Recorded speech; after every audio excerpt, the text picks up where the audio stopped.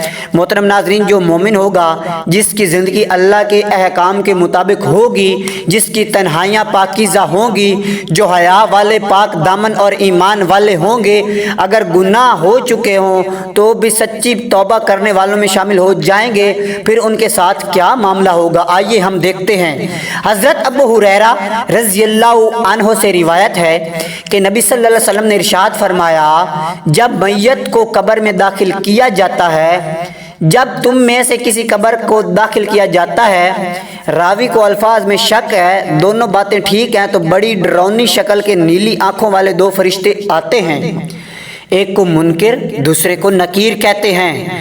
وہ دونوں میت سے کہتے ہیں اس آدمی کے بارے میں کیا کہتے ہو؟ نبی صلی اللہ علیہ وسلم کے مبارک صورت دکھا کر پوچھتے ہیں، پس وہ کہتا ہے جو کہنا چاہیے کہ یہ اللہ کے بندے اور اس کے رسول ہیں۔ سبحان اللہ، میں گواہی دیتا ہوں کہ اللہ کے سوا کوئی معبود نہیں اور محمد صلی اللہ علیہ وآلہ وسلم اللہ کے بندے اور اس کے رسول ہیں۔